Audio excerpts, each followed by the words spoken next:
যুক্তরাজ্যের লন্ডনে দীর্ঘ ১৭ বছরের নির্বাসিত জীবন কাটিয়ে দেশে ফিরে লাখ লাখ মানুষের সামনে দাঁড়িয়ে বিএনপির ভারপ্রাপ্ত চেয়ারম্যান তারেক রহমান বললেন, we have a plan for the people, for the country.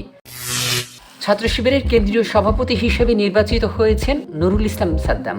আজ শুক্রবার রাজধানীর বাংলাদেশ চীন মৈত্রী সম্মেলন কেন্দ্রে আয়োজিত সদস্য সম্মেলনের মাধ্যমে সংগঠনটির ২০২৬ মেয়াদের নতুন কেন্দ্রীয় সভাপতি হিসেবে তাকে নির্বাচিত করা হয়। আসন্ন ত্রয়োদশ জাতীয় সংসদ নির্বাচনে অংশ নিতে চট্টগ্রামের ১৬টি সংসদীয় আসন থেকে এখন পর্যন্ত ১৫৩ জন প্রার্থী মনোনয়নপত্র সংগ্রহ করেছেন। চট্টগ্রাম বন্দরের আশেপাশে মাফিয়া চক্র আছে বলে মন্তব্য করেন নৌপরিবহন উপদেষ্টা অবসরপ্রাপ্ত brigadier general M Shakhawat Hossain. তিনি বলেন, ৪০ বছর বন্দর একই প্রতিষ্ঠানের হাতে ছিল, নতুন কাউকে আসতে দেওয়া হয়নি। শিপিং কর্পোরেশন আগে লাভ করতে পারেনি এমন মাফিয়া চক্রের জন্য। ঢাকা বিশ্ববিদ্যালয়ের কেন্দ্রীয় ছাত্র সংসদ ডাকসু এর সাধারণ সম্পাদক এস এম ফরহাদ বিয়ে করেছেন।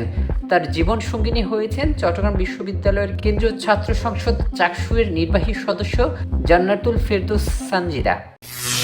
চট্টগ্রাম নগরীতে ২০২৪ সালে এক বছরে সড়ক দুর্ঘটনায় ১৩৭ জনের মৃত্যু হয়েছে, যার মধ্যে অর্ধেকেরও বেশি পথচারী।